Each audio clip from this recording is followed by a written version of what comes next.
ಆವಾಗಿಂದ ಏನೋ ಹುಡುಕ್ತಾ ಇದೆಯಾ? ಆ ಫೈಲಲ್ಲಿ ಏನಾದರೂ ಮಿಸ್ ಆಗಿದೆಯಾ? ಮಿಸ್ ಏನೂ ಆಗಿಲ್ಲ, ಆದ್ರೆ ಟೆನ್ಷನ್ ಮಾತ್ರ ಜಾಸ್ತಿ ಆಗ್ತಿದೆ. ಟೆನ್ಷನಾ? ಯಾಕೆ? ಮೊನ್ನೆ ಒಂದು ಸೈಟ್ ಖರೀದಿಗೆ ಮಾತಾಡ್ಕೊಂಡು ರಿಜಿಸ್ಟರ್ ಮಾಡ್ಕೊಳ್ಳೋಕೆ ಓಡಾಡ್ತಿದ್ದೀನಿ. ಏನೂ ಅರ್ಥನೇ ಆಗ್ತಿಲ್ಲ. ನಿಜ ಹೇಳ್ಬೇಕಂದ್ರೆ ಈ ಪ್ರಾಪರ್ಟಿ ಡಾಕ್ಯುಮೆಂಟ್ ಅಂದ್ರೇನೆ ಟೆನ್ಷನ್. ಎಲ್ಲಿ ಹೋದ್ರು ಒರಿಜಿನಲ್ ತಗೊಂಡ್ ಬನ್ನಿ, ಜೆರಾಕ್ಸ್ ಕಾಪಿ ಇಟ್ಕೊಳ್ಳಿ, ಜಾಗ್ರತೆಯಾಗಿಡಿ. ಯಾವ್ದಾದ್ರು ಒಂದ್ ಸಣ್ಣ ಮಿಸ್ಟೇಕ್ ಆದ್ರೂ ಪ್ರಾಬ್ಲಮ್. ಈಗ ಎಲ್ಲೋದ್ರು ಪೇಪರ್ಲೆಸ್ ರಿಜಿಸ್ಟ್ರೇಷನ್ ಅಂತ ಮಾತಾಡ್ತಾರೆ, ಆದ್ರೆ ಪೇಪರ್ ಇಲ್ಲದೆ ಪ್ರಾಪರ್ಟಿ ರಿಜಿಸ್ಟ್ರೇಷನ್ ಹೇಗೆ ಸಾಧ್ಯ ಅಂತ ಅರ್ಥ ಆಗ್ತಿಲ್ಲ. ಆಕ್ಚುಲಿ ಅದೇ ಕಾವೇರಿ ತಂತ್ರಾಂಶದ ಉದ್ದೇಶ. ಈಗ ಎಂಟೈರ್ ರಿಜಿಸ್ಟ್ರೇಷನ್ ಪ್ರಾಸೆಸ್ನ ಡಿಜಿಟಲ್ ಆಗಿ ಮಾಡ್ಬೋದು. ಎಂಟೈರ್ ಪ್ರೋಸೆಸ್ ಅಂದ್ರೆ ಡಾಕ್ಯುಮೆಂಟ್ನ ಆನ್ಲೈನಲ್ಲಿ ಪ್ರಿಪೇರ್ ಮಾಡ್ಬೋದು, ಆನ್ಲೈನಲ್ಲೇ ಸಬ್ಮಿಟ್ ಮಾಡ್ಬೋದು, ಡಿಜಿಟಲ್ ಸೈನ್ ಮಾಡ್ಬೋದು, ವೆರಿಫೈ ಆಗುತ್ತೆ. ಮತ್ತು ಕಂಪ್ಲೀಟ್ ರಿಜಿಸ್ಟ್ರೇಷನ್ ಕೂಡ ಕಾವೇರಿ 2.0 ಪೋರ್ಟಲ್ ನಡೆಯುತ್ತೆ. ಮುಂಚಿನ ಥರ ಫಿಸಿಕಲ್ ಪೇಪರ್ಸ್ನ ಸಬ್ಮಿಟ್ ಮಾಡೋ ಅವಶ್ಯಕತೆ ಏನಿಲ್ಲ.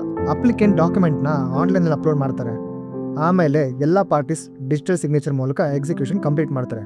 ನಂತರ ಗೌರ್ಮೆಂಟ್ ರಿಜಿಸ್ಟ್ರೇಷನ್ ಪ್ರಾಸೆಸನ್ನು ಎಲೆಕ್ಟ್ರಾನಿಕಲಿ ಕಂಪ್ಲೀಟ್ ಮಾಡುತ್ತೆ. ಡಿಜಿಟಲ್ ಸೈನ್ ಅಂದ್ರೆ OTP-ನಾ? OTP ಅಥವಾ ಡಿಜಿಟಲ್ ಸಿಗ್ನೇಚರ್ ಸರ್ಟಿಫಿಕೇಟ್ ಎರಡು ಲೀಗಲ್ ವ್ಯಾಲಿಡ್ ಮೆಥಡ್ಸ್. ಆದ್ರೆ ರಿಜಿಸ್ಟ್ರೇಷನ್ ಆದ್ಮೇಲೆ ಡಾಕ್ಯುಮೆಂಟ್ ಎಲ್ಲಿರುತ್ತೆ? KRDR ಒಳಗೆ ಕರ್ನಾಟಕ ರಿಜಿಸ್ಟರ್ಡ್ ಡಾಕ್ಯುಮೆಂಟ್ ರೆಪಾಸಿಟರಿ. ಇದು ಗವರ್ಮೆಂಟ್ ಆಫ್ ಕರ್ನಾಟಕ ಕ್ರಿಯೇಟ್ ಮಾಡಿರುವ ಸೆಕ್ಯೂರ್ ಸೆಂಟ್ರಲೈಸ್ಡ್ ಡಿಜಿಟಲ್ ರೆಪಾಸಿಟರಿ. ಎಲ್ಲ ರಿಜಿಸ್ಟರ್ಡ್ ಡಾಕ್ಯುಮೆಂಟ್ಸ್ ಪರ್ಮನೆಂಟ್ಲಿ ಅಲ್ಲಿ ಸ್ಟೋರ್ ಆಗುತ್ತೆ. ಈ ಸಿಸ್ಟಮ್ ಲಾಂಗ್ ಟರ್ಮ್ ಪ್ರಿಸರ್ವೇಷನ್ ಕೊಡುತ್ತೆ, ಲಾಸ್ನಿಂದ ಪ್ರೊಟೆಕ್ಟ್ ಮಾಡುತ್ತೆ, ಡ್ಯಾಮೇಜಿಂದ ಪ್ರೊಟೆಕ್ಟ್ ಮಾಡುತ್ತೆ, ಟ್ಯಾಂಪರಿಂಗ್ ಪ್ರಿವೆಂಟ್ ಮಾಡುತ್ತೆ, ಮತ್ತು ಯಾವಾಗ ಬೇಕಾದರೂ ವೆರಿಫಿಕೇಷನ್ಗೆ ಹೆಲ್ಪ್ ಮಾಡುತ್ತೆ. ಒಂದು ಡೌಟು, ಆಗ ಒರಿಜಿನಲ್ ಡಾಕ್ಯುಮೆಂಟ್ ಯಾವುದು? ಈ ಪೇಪರ್ ಕಾಪಿನಾ? ಇಲ್ಲ, ಪೇಪರ್ಲೆಸ್ ರಿಜಿಸ್ಟ್ರೇಷನಲ್ಲಿ ದೊಡ್ಡ ಡಿಫರೆನ್ಸ್ ಅಂದರೆ ಅದೇ. ಲೀಗಲಿ ರೆಕಗ್ನೈಸ್ಡ್ ಒರಿಜಿನಲ್ ಡಾಕ್ಯುಮೆಂಟ್ ಅಂದ್ರೇನೆ KRDR ಒಳಗಿನ ಸ್ಟೋರ್ ಆಗಿರುತ್ತಲ್ಲ ಅದು ಮಾತ್ರ. ಅಂದ್ರೆ ಈ ಪ್ರಿಂಟ್ಔಟ್ ಒರಿಜಿನಲ್ ಅಲ್ವಾ? ಕರೆಕ್ಟ್, ಯಾವುದೇ ಪ್ರಿಂಟ್ಔಟ್ ಒರಿಜಿನಲ್ ಅಲ್ಲ. ಈ ಪೇಪರ್ ಡ್ಯಾಮೇಜ್ ಆದರೂ ಲಾಸ್ ಆದರೂ ಒರಿಜಿನಲ್ ಡಾಕ್ಯುಮೆಂಟ್ ರೆಪಾಸಿಟರಿ ಒಳಗೆ ಪರ್ಮನೆಂಟ್ಲಿ ಸೇಫ್ ಆಗಿರುತ್ತೆ. ಆದ್ರೆ ಲೀಗಲಿ ಇದು ಫುಲ್ಲಿ ವ್ಯಾಲಿಡಾ? ಪ್ರಾಪರ್ಟಿ ಮ್ಯಾಟರ್ ಸೀರಿಯಸ್ ಅಲ್ವಾ? Completely valid.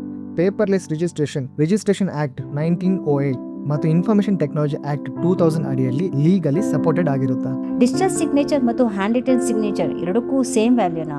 ಹೌದು. ಇನ್ಫಾರ್ಮೇಶನ್ ಟೆಕ್ನಾಲಜಿ ಆಕ್ಟ್ ಸೆಕ್ಷನ್ 5 ಪ್ರಕಾರ ಡಿಜಿಟಲ್ ಸಿಗ್ನೇಚರ್ಗೆ ಹ್ಯಾಂಡ್ ರಿಟನ್ ಸಿಗ್ನೇಚರ್ ತರಹ ಲೀಗಲ್ ರೆಕಗ್ನಿಷನ್ ಇದೆ. ಸೆಕ್ಷನ್ 3 ಮತ್ತು 3A digital and electronic signatures define ಮಾಡುತ್ತವೆ. ಮುಂದೆ ಕೋರ್ಟ್ ಇಶ್ಯೂ ಬಂದ್ರೆ ಕೋರ್ಟ್ ಅಕ್ಸೆಪ್ಟ್ ಮಾಡುತ್ತಾ? ಖಂಡಿತ. ಭಾರತೀಯ ಸಾಕ್ಷ್ಯ ಅಧಿನಿಯಂ 2023 ಪ್ರಕಾರ ಎಲೆಕ್ಟ್ರಾನಿಕ್ ರೆಕಾರ್ಡ್ಸ್ ಲೀಗಲ್ ಎವಿಡೆನ್ಸ್ ಆಗಿ ಅಕ್ಸೆಪ್ಟ್ ಆಗುತ್ತೆ. ಓಕೆ, ಕೋರ್ಟ್ ಬಿಡಿ, ಬ್ಯಾಂಕು, ಲೋನು, ಗೌರ್ಮೆಂಟ್ ಆಫೀಸು ಅವ್ರು ನಿಜವಾಗಿ ಅಕ್ಸೆಪ್ಟ್ ಮಾಡ್ತಾರಾ? Of course, bank, court, government authorities ಎಲ್ಲರೂ ಈ ಡಾಕ್ಯುಮೆಂಟ್ಸನ್ನು ಡಿಜಿಟಲ್ ಆಗಿ ವೆರಿಫೈ ಮಾಡ್ಬೋದು. ಅದಕ್ಕಾಗಿ ಇದು ಫುಲ್ಲಿ ಆಕ್ಸೆಪ್ಟೆಡ್. ಆದರೆ ಟ್ರಸ್ಟ್ ಹೇಗೆ ಮಾಡೋದು? ಯಾಕಂದ್ರೆ ಡಾಕ್ಯುಮೆಂಟ್ ಅಫಿಷಿಯಲ್ ಗೌರ್ಮೆಂಟ್ ರೆಕಾರ್ಡ್ಸ್ ಇಂದ ಬರುತ್ತೆ. ಅದರ ಅಥೆಂಟಿಸಿಟಿ ಯಾವಾಗ ಬೇಕಾದರೂ ಡಿಜಿಟಲಿ ವೆರಿಫೈ ಮಾಡಬಹುದು. ಸೀಕ್ರೆಟ್ ಆಗಿ ಮಾಡಿಫೈ ಮಾಡೋದು ಕೂಡ ಸಾಧ್ಯ ಇಲ್ಲ. Digitally signed document tamper proof ಆಗಿರುತ್ತೆ.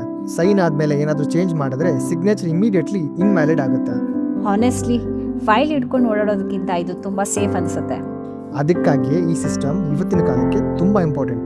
ಇದು ಫೇಕ್ ಡಾಕ್ಯುಮೆಂಟ್ಸ್ನ ಪ್ರಿವೆಂಟ್ ಮಾಡುತ್ತೆ, ಫ್ರಾಡ್ ರಿಡ್ಯೂಸ್ ಮಾಡುತ್ತೆ, ಮ್ಯಾನ್ಯುವಲ್ ಮಿಸ್ಟೇಕ್ಸ್ ಕಡಿಮೆ ಮಾಡುತ್ತೆ, ಟೈಮ್ ಸೇವ್ ಮಾಡುತ್ತೆ, ಆಫೀಸ್ನ ಓಡಾಟ ಕಡಿಮೆ ಮಾಡುತ್ತೆ, ಟ್ರಾನ್ಸ್ಪರೆನ್ಸಿ ಇಂಪ್ರೂವ್ ಮಾಡುತ್ತೆ, ರೆಕಾರ್ಡ್ಸ್ ಪರ್ಮನೆಂಟ್ಲಿ ಪ್ರಿಸರ್ವ್ ಮಾಡುತ್ತೆ, ಡಿಜಿಟಲ್ ಗವರ್ನೆನ್ಸ್ ಸಪೋರ್ಟ್ ಮಾಡುತ್ತೆ, ಮತ್ತು ಪೇಪರ್ ಯೂಸೇಜ್ ಕೂಡ ಕಡಿಮೆ ಮಾಡುತ್ತೆ.